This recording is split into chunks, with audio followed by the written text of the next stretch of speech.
I'm just trying to shine and grind. Hey, no time to wait. Gotta live for today. We gotta make it today. Okay, I was born April 23rd, 1994. Born and raised in Danville. I love it here. The community is, I like it. It's real family oriented. Like, I know everybody. I can go to Speedway and I guarantee I know somebody. I can go Walmart, I guarantee I know somebody. Right down the street, if you look left or right, I guarantee you see somebody you know. So like that feel just gives you like a home feel, community feel like that about it. Right.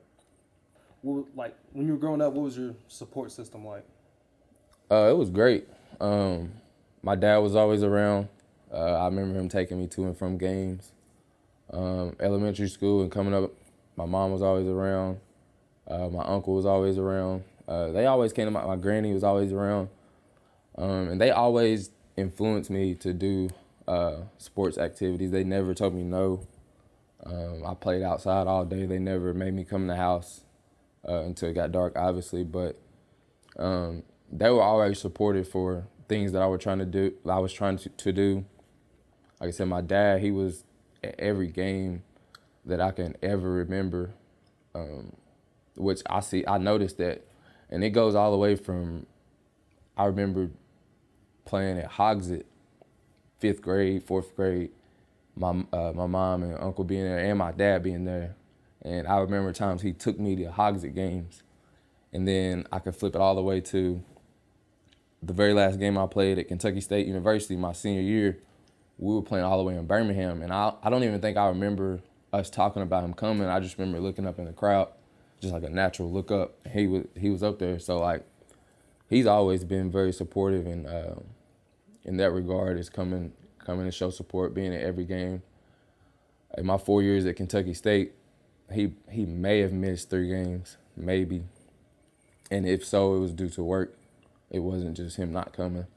Sometimes he would leave work early to come to my games and stuff. So that was wonderful to me, and as a coach now, I know how some of my players look for their parents, especially like middle school. If their parents ain't in the crowd, it'll throw their game off. You know, it's just, so like, I think that's very important. And they were definitely there for me coming all the way up through, from elementary, like I said, all through college. I remember a lot from football though, from when we were younger. It had to be first, second grade. I know I started in 2nd grade. Yeah, so that would have been my 3rd grade year, and I played at least a year before that. So I would say 2nd and 3rd grade playing football over in Lincoln. I remember we won the championship that year. I actually think, I'm not talking stuff, but I actually think we beat you guys, the Broncos. Yeah, y'all did. I remember that's one of those that you'll never forget, like the big boo-hoo. Yeah, definitely. Yeah, we cried so hard. I can remember coming all the way up. Like I said, I played with the Buccaneers 2nd and 3rd grade. That was my first 2 years on the team. The Buccaneers, like I said, we won it. I think we were a game away from the championship my first year. 2nd year, we won the championship. So, like, that, like, built me up with sports. Like, that was my main thing growing up was sports. I was sports fanatic, basketball, football, baseball, anything I could play. I would kick soccer balls, anything. But mainly basketball and football, though. Those were my main 2 things. And then we got the youth league going over in Danville when I got to 4th grade and 5th grade, which you eventually ended up being on my team when we came to Danville. Mm-hmm. Up until 5th grade, football was my love. I just played basketball kind of for fun. And then it kind of flipped, just randomly just flipped, and kind of going into my 6th grade year, I remember I wasn't going to play football. I was just going to play basketball for the rest of my life, or for the rest of my career. And I was living at the Village. Me and my mom and my brother, we were living at the Village over by the football stadium. And I remember Coach Turner, Kelvin Turner, Senior, he came to the door, knocked on the door, and ironically, I opened it. My mom was in the kitchen. I opened the door, and he asked me, he was like, "Why are you not playing football?" And him being a family member and the head football coach, and him coming to my door, and me being a 6th grader going into 6th grade, I was kind of scared to say no to his face. So I just hopped in the truck, and we went to practice, and the rest was kind of history. I never stopped playing again. But I remember playing sixth grade. I remember he put me back deep for kick return my sixth grade year, and I remember being scared. If I'm being honest, I remember being scared because I was so small. That was the main thing. I can remember looking back right now, that feeling being back deep on kick return, my first ever kick return, sixth grade for Bake. We still had the navy blue and white uniforms. We didn't even change our colors yet. And we were playing Pulaski, and they were huge all across the whole kickoff line, just big guys. And I was just like, well, they're gonna kill me. But it never happened, and I kept playing all the way through. My seventh grade year, we actually went undefeated. My eighth grade year, we was one game away from the championship. So football was really fun. I'm so glad that I decided to actually play. I'm grateful that Coach KT came to my door that day and got me out, because, I mean, my high school career was pretty good. A lot of things that I didn't get to accomplish that I wanted to. Never won a state championship, which was probably really my only goal. Just coming up, growing up in Danville, it's like you have to. It's like every generation there's champions. So it was like, for me to graduate and never win one, it's kind of like a letdown. I'm past it now because there's nothing I can do about it. But at the time, that's the only thing I wanted to do. So what about like the academic part? Like, did you like going to school? As far as the academics, I think another thing that pushed me was sports. I never understood missing games because of grades. I would never. Just because I just couldn't. I couldn't see myself missing, because I love playing sports so much that I couldn't let something that I could control in the classroom stop me from playing. So I seen that early. Like, some of my friends, I remember sixth grade. That's another thing I remember from sixth grade now I think about it. The very first game of sixth grade, we had like 4 or 5 kids ineligible, and they couldn't play. And I remember it was a home game, and I was kind of embarrassed for them. It's not like I stopped being their friend or anything, but like, just sitting over there dressed in street clothes while we get to run around and have fun, and everyone's in the crowd. It's just, I never could do it. So like, that motivated me to do good in the classroom. Like, were there any teachers that had any influence on you? My middle school PE teacher, Miss Britt, she's my favorite teacher of all time. And it was, I mean, I guess you could say, some people would say it's because it was a PE class, but I had plenty of PE teachers. She was just different. She actually cared about the kids. She cared about like our well-being. She made sure we were safe. Every game was fun. She adapted to the classrooms. She never made us like play games that we didn't want to play. And she still was like, she still kept the discipline together. Like, she ran the class real well. And it was crazy because when I got my PE degree, my first job was at Bake, and my first year was instructional assistant. So I was an IA my first year. Second year, I was a PE teacher, and it's in the same classroom that she was in when I was a student. And we're Facebook friends and stuff. So when I got the job, I remember the first thing that I wanted to do was let her know that I teach PE in the same class that you taught me in. And she was blown away by it. She was so happy for me and stuff. And that's what I mean, like, she cared about us then, and she still does now. So, like, I would definitely say she impacted me a lot. And I always will remember her for that, for sure. Football coaches as well is something that I wanted to speak on. My football coaches definitely impacted my life a lot. Coach Hart, he was really influential in my life. Really all of my coaches, Coach Perry, Jay Perry, I still talk to him to this day. We interact on Twitter, and he's really good friends with Coach Mason that I coach with, so we see each other kind of often. Coach Brannick, he lives in Georgia. I talk to him on Facebook. So it's like, for me to be 26 now and still talk to majority Coach Dunn, Coach Little, Von Little, I still talk to those guys not on a day-to-day, but pretty often. And for me to be 26 and for them to still care about me and care how I'm doing and talk to me means a lot. And I think that it says a lot, is how I said there's so much influence coming up through high school, because, like I said, just as much when I speak about Miss Britt, they cared about us then, and they still care about us now. So they were very influential to me. Me being a coach now, this going into my 4th year, I want my players to look back and be like, Coach Ford really helped me out. He really cared about not only me producing on the court, but like my well-being. I definitely try to pay attention to their mental health and how they're thinking. I think it's so important, but definitely I do want to be really influential. I want to inspire them. I would definitely say my prior coaches, my high school and college coaches definitely impacted how I coach now, definitely. What was it like returning as a former student? Like, was there a big difference that you saw in anything, or just kind of walk me through that? I used to just sit and think while I was in the classroom at the desk. I'm looking. I remember being on the other side in the desk, looking up front as a kid. So it was just surreal, honestly. It was crazy. Every day it was just crazy. I'm really a teacher at Bait, and I went to Bait, and I remember being a student, and I actually a teacher now. So it was wild, honestly. Can you kind of talk about what it's like being somebody's first black teacher? I didn't think about it as much when I first started, but as the year went on and I thought about it more, and I think on Twitter I seen a tweet, and it was the same question: do you remember your first black teacher? And I think it's when it dawned on me and made me think about it.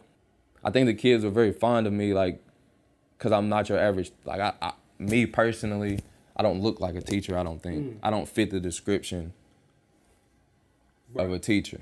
And they would ask me stuff like that, like, why don't you dress like the other teachers? And all I would say is I'm the PE teacher, so I don't have to wear slacks and stuff every day. But realistically, I'm 25, 24, so I like wearing stuff like this, T-shirts, joggers, stuff like that. Another thing is just like, so with my hair, obviously this is not what people like or prefer. So like people would ask me if I was gonna cut my hair when I became a teacher. It's not happening. Right. Just because there's pride behind that. Like, why should I? Why should I have to? Nobody ever asked me to though, so I'm not saying that, but I was against it if it ever was to come upon. Yeah, so that's what I was saying. So like they were kind of, I guess the word is fascinated, just because, okay, you speak of the tattoos and the hair, and my tattoos go below the forearm. So if I wear a T-shirt to work, if I dress just like this to work, right, they see my hair, they see my tattoos and stuff, and they've never had a teacher with dreadlock and tattoos. I can guarantee it. So they were just like, whoa. Like I can remember some of the looks I would get my first year when we were still doing the syllabus week, you know, and it's my first actual week of being an actual teacher. I could kind of show kids that what you think or what you might hear about dreads, tattoos, whatever, it don't have to be like that. Or just because I dress a certain way don't mean I'm a certain, you know, like stereotypes that they'll hear, if they haven't already heard that they will hear. It's not true. And you don't have to follow what everybody says that you're gonna be. So like I took pride in that kind of stuff. If I can relate to a kid one-on-one and I tell them, if we go out this room, someone's gonna judge me based off how I look and not know my resume.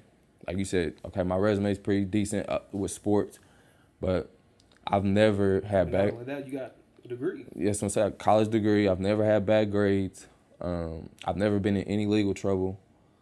So like Danville knows me, but other places I know for sure, like, why do they let him coach? Like, why don't they make him cut his hair? Why don't they make him cover his tattoos?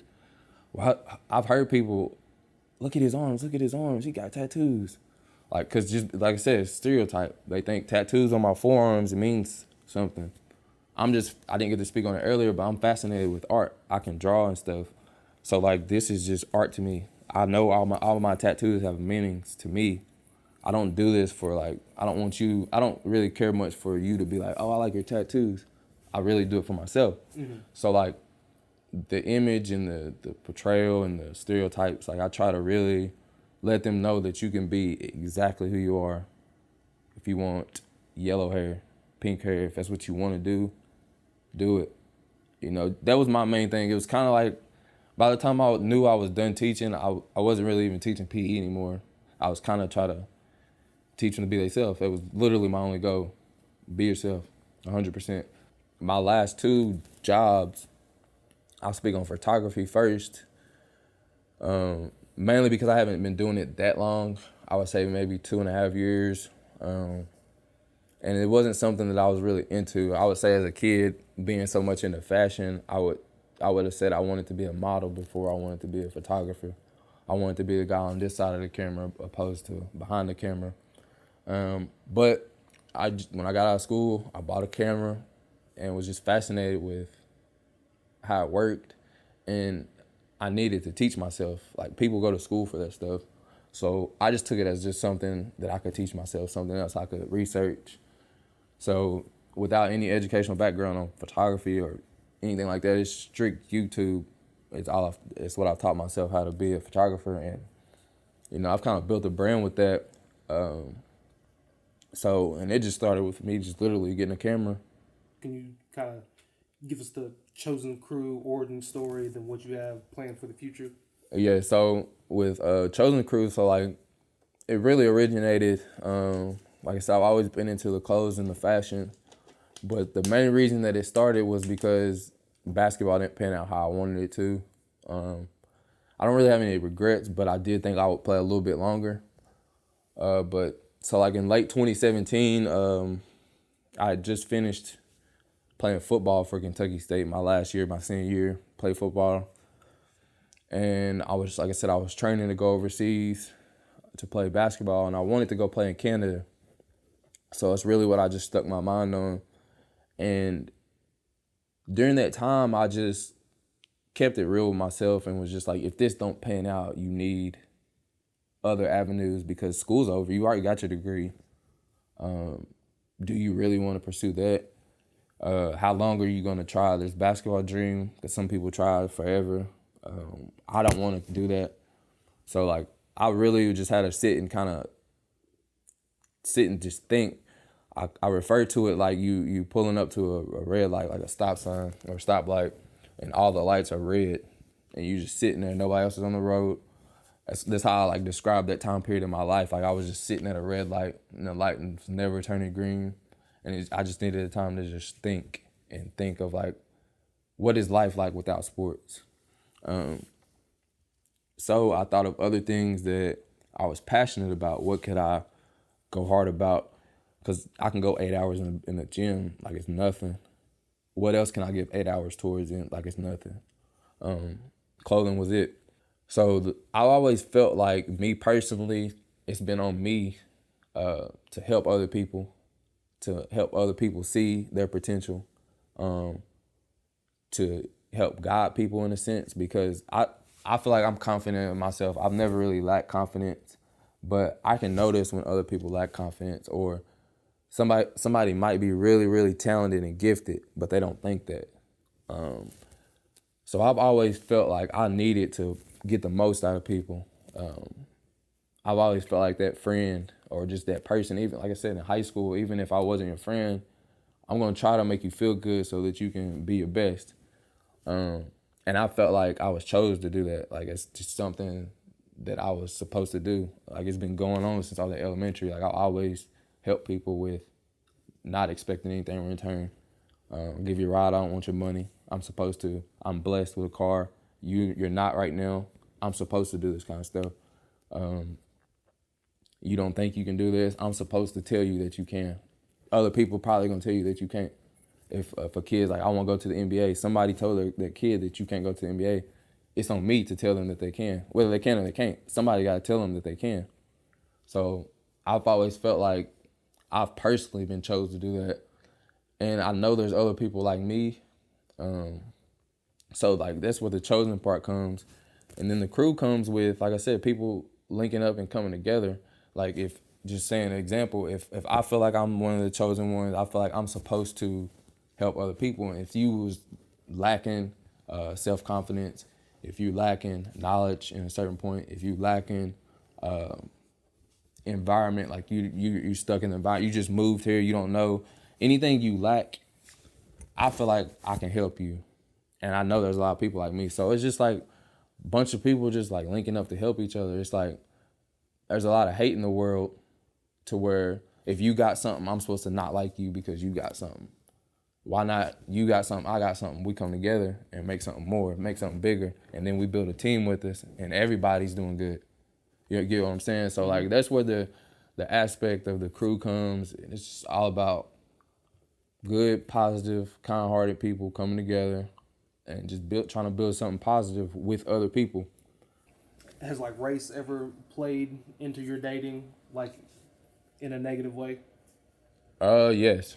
When I was in high school, there was a girl that went, like I said, I'm not gonna use her name or her school's name, but she went to another school different than Danville. I'll use Danville. But she went to another school and we met. She seen me play sports and her friend, like we had kind of mutual friends after a while. So like we would go to parties and stuff together. Might go to Applebee's and stuff, but we were friends. And then once we started trying to like date, she had to tell me like that her parents wouldn't allow it. So we had to like sneak around. Not like physically sneak around because she lived somewhere else. But at the time, I couldn't talk to her on her cell phone. So like on her cell phone at home, she didn't have service. So like if I wanted to talk to her, if she wanted to talk to me, we had to talk on the house phone because this was like a long time ago.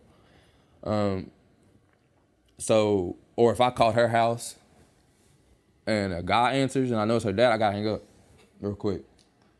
And then if she knows, like I said, it was so weird. She knows that if somebody calls and it rings and then it stops real quick, she knows it's probably me at a certain hour. Mm-hmm. So she'll just pick up the phone and call me back. Did you call? Yeah. And then that's how our conversation would get started because she's already got the phone. But I can't call and say it's such and such home because they're gonna be like, who are you? You get what I'm saying? And if we were ever to be seen in public, she was just like, it wouldn't end right. Like they would make me break up with you. So that happened when I was in high school. But I would really say that's probably the only situation.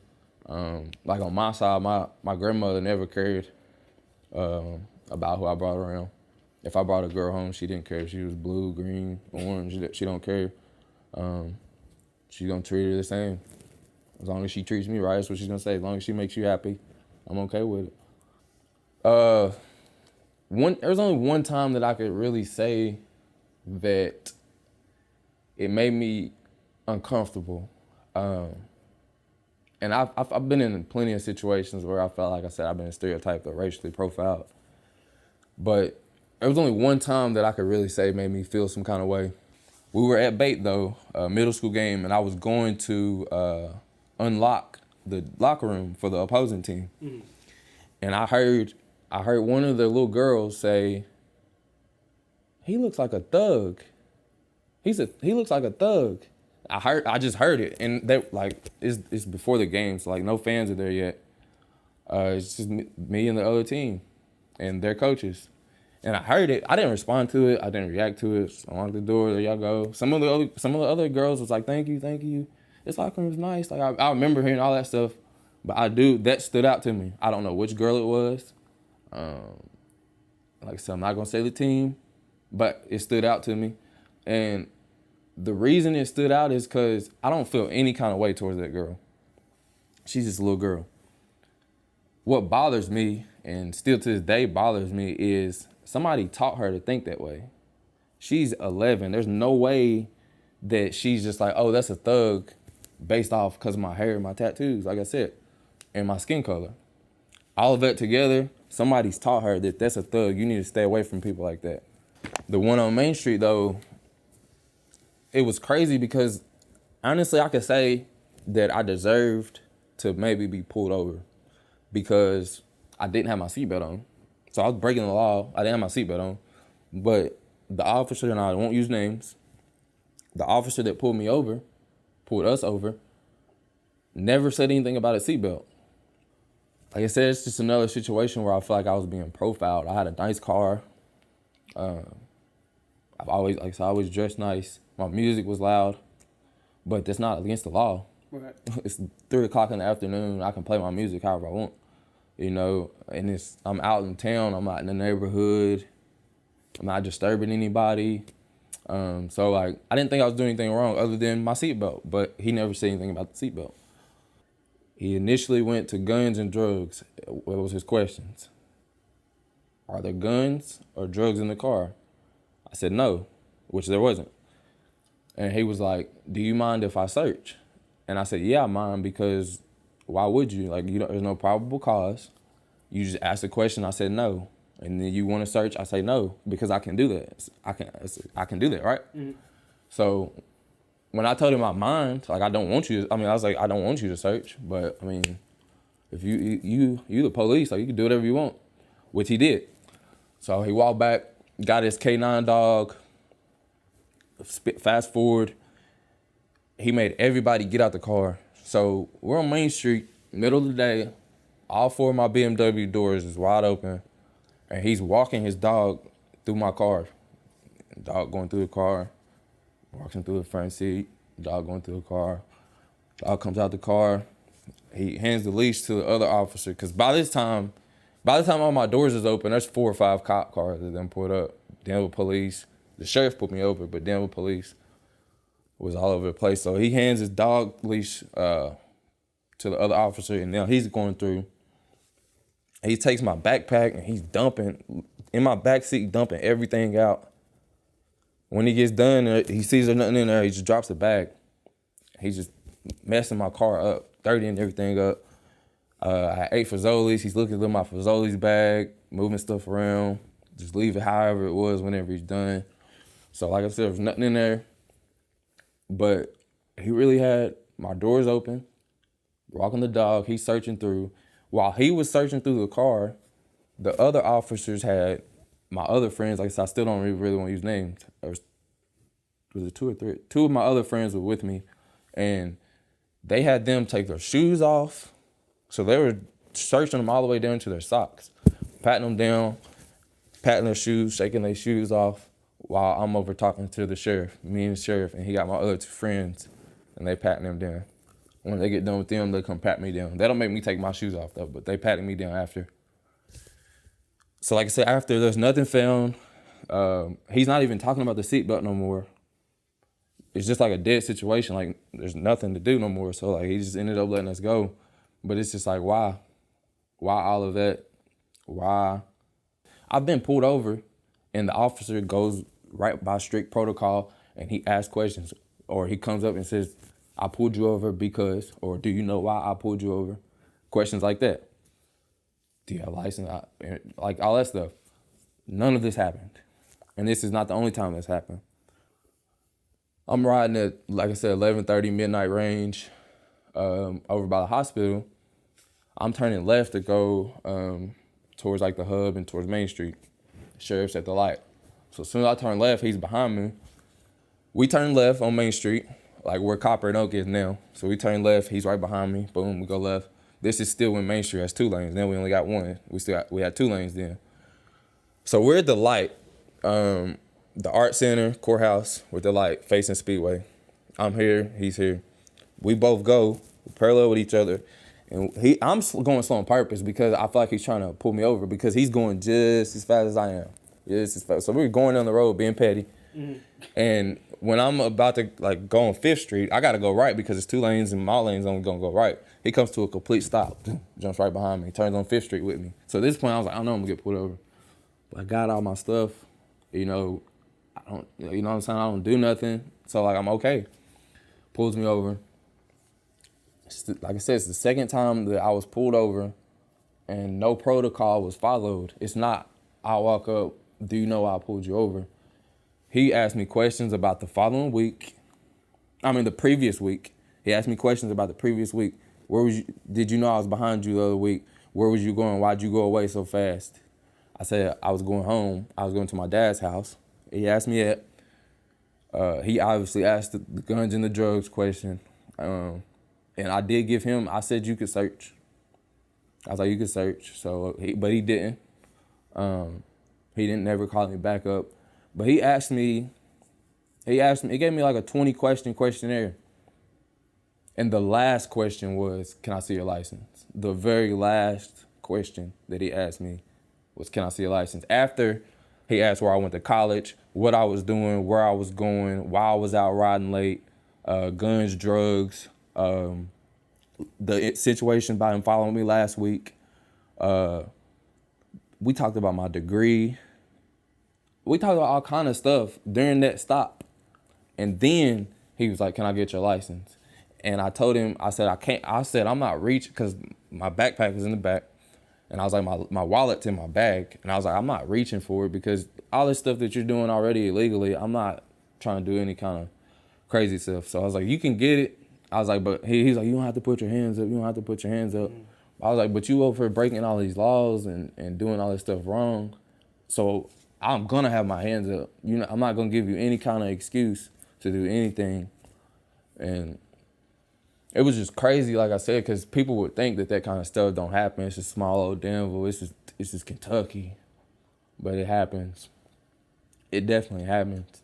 And just because I don't speak on it, or I've never spoke on that, I don't think publicly, people would be like, people may feel some kind of way, like maybe think it's not true, or still maybe kind of brush it off. But that kind of stuff affects me just because, like I said, still, even with all this good stuff we've talked about, I still feel like I gotta watch my back and watch all my mirrors, because I feel like I'm being just harassed. And it's just PTSD, it's just anxiety, it's just like a feeling, it's all inside.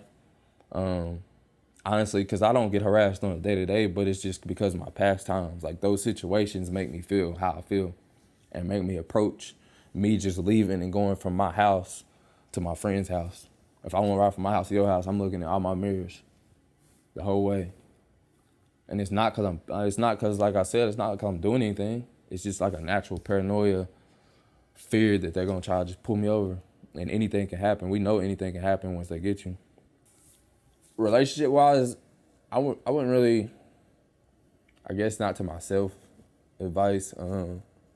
Just say for anybody, get somebody that's good for your mental health. Get somebody that you can really bond with. I've always said that you need to find somebody that you can do nothing with, and y'all both okay. I feel like that kind of stuff matters, and you'll never get that full. I don't think you'll ever get that full experience as a teenager. Just because how many times will you really get the opportunity to sit and do nothing with your high school girlfriend? Or get to even go through that many experiences where you can go, like, think about that kind of stuff. So, like, I mean, I've heard of stories where people marry their high school sweetheart and stuff, so I'm not saying it's not possible. But I would just say definitely put yourself first, and then find you a partner. Because you gotta make sure you're okay. Because if you're still battling things with yourself, you still going through things within, you're not gonna be the best partner. Stuff that you'll never learn in school. Like I said, they'll never teach. They don't teach Black history in school, for one. If they do the Black history that's taught in the curriculum at schools, you learn about Martin Luther King, you learn about Rosa Parks, Frederick Douglass, like a couple people that I can count on my hand, but there's plenty of people that were influential, that done certain things. And it's just like, it was mind blowing to me. Like, I thought about this probably 6 months ago. I was just so blown away. Like, it was within, and I brought it to my friends. I was like, did you ever learn about Malcolm X at school? No. Boom, no. no, no. I was like, me neither. I was like, it's crazy. I was like, because he's so interesting. And I was like, I've been researching him. I got books on him. Elijah Muhammad, I've been researching and got books on him. And the whole Muslim, like, this is just stuff that is new. And I'm 25 years old. Mm-hmm. And I went to school my whole life. Why do I not know about this stuff? So, if you want, like I said, if you want to learn about that stuff, you have to do your own research. The school system, as much as I just talk good about it, I never talked about the curriculum. The curriculum is trash. But it is good to do, like, social interaction and stuff. And you can learn a lot in school, but like I said, there's so much stuff that's just left out, and it shouldn't be. So, gotta do your homework on your own. Find things that you really find interesting. Like I said, Malcolm X is interesting to me. So when I research him and he's giving a speech in 1962, and he could give that same speech today, and it'd be very relevant. He could say the same words, and it would be relevant today. And he was saying it in 1962, and I've never heard the speech before. Yeah, so some of the things that I went through growing up, when I was 11, I spoke earlier on my mom and my uncle coming to my games when you spoke on family support. So the uncle that I spoke on is not actually my blood uncle. He was just like he's a cousin, but him and my mom were so close that he seemed like my uncle. So I've always called him my uncle. But he passed when I was 11. So in 2005, he passed. Motorcycle accident, killed him. It was traumatizing to me because he was the only person I had ever really looked up to and wanted to be like. So like when you 10 and stuff and you got somebody you look up to and they interact with you as much as you want them to, you grow fond of them. So like that was my first real, I would say, situation or tough time. Then the following year, so in 2006, my granny died in 2006, October of 2006. When she passed, it was another one, like, so this is the following year. And so my uncle passed 2005, granny passed 2006. And then, my mom got sick. So like while this is going on, my granny passed, my mom started getting sick. My mom passed in 2007, so this is 3 years in a row. Boom, boom, boom. And this is 11, 12, and 13 for my life. So, like, getting hit 3 years in a row with death, traumatizing deaths to my intermediate family, at the time, it was crazy because, like, looking back, I won't say I wasn't affected because I obviously was, but I was just so, I guess you would say confused. I didn't know what to do. Gratefully, I had a good support system, which we didn't get to talk about earlier just because we wasn't on this kind of topic. But my dad stepped up real major. His mom's, they always were there, but like when I lost my mom, they stepped up major. My granny raised me. She raised me then, but like once my mom passed, we was already living with my granny anyway. So like that was just kind of normal and stuff. But like I said, just being hit with death after death after death, and this is all through my middle school years. This is 5th grade to 7th grade. All of this has happened. So like for my world to just change, like everything just changed. Literally everything changed at that point. So like for that stuff to be happening at that time of my life, it was just crazy because I could have went down either road. Coming into high school, I could have got into drugs. I could have been cold-hearted and against my family. I could have felt real alone. Anything like that. But I never did. And like I said, I give kudos to my grandmother. Rest in peace for that. She was Wonder Woman. What do you imagine heaven will be like? Something I always told myself, I guess, for to cope is that, obviously you're in a better place now. No more pain. whatever. I guess it helps me cope with knowing that, my granny ain't got to go through the pain no more. My mama don't have to go, her feet not swelling up right now. You know what I'm saying? Stuff like that, just pain-free, everything's just good vibes and love, paradise. That's another thing that I really just want to speak on too. I would like, if by the time I'm 48, I would like to have more figures like Malcolm and Martin, and I mean X and Luther. We don't have figures like that no more. All of our big influencers are entertainers. You gotta be a rapper or a basketball player or an NFL player to have any kind of voice or any kind of platform to speak on. When back in the 60s, the most popular people, other than, like I said, Muhammad Ali, but who was he friends with? Who was he interacting with? Malcolm X and the Muslim movement and stuff. He was in the street fighting for the people as much as he was in the ring fighting. So I would like to get back to that too. More people, like I said, that are not entertainers, that their name holds just as much weight as a LeBron or whoever. On Instagram, Chosen Crew Clothing. So Chosen X Crew. Follow us on Instagram. I have a photography website, triztheshooter.com. So TRIZ the shooter regular.com. You can get on there. You can contact me through email. You can see my work. It's kind of like a portfolio of the work I've done previously. What else? Okay, trainer. Like I said, I'm a trainer for New Breed mainly. You can contact me personally through my Facebook at Tryston Ford. If you wanted to do some individual trainings, strictly basketball, any age level, any grade, whatever, can work with your kid. You can go through New Breed Academy. They're on Facebook. They have a website. They have Instagram, Twitter, all that stuff. New Breed Academy again. You can set up workouts with me through them, or you can contact me personally. I'm glad to have this opportunity. I told Elliot the first time he mentioned it to me that I'm all for it. Just because, like I said, I'm misunderstood. I'm shut in. I won't ever get this out. I won't have enough time to tell this much stuff to people on a day-to-day basis. A lot of the stuff that I did say that I said for the first time. I went through it plenty of times by myself, but this was good. This was real good. I like this. It's good for me. In words, and I got textbooks next to coasters.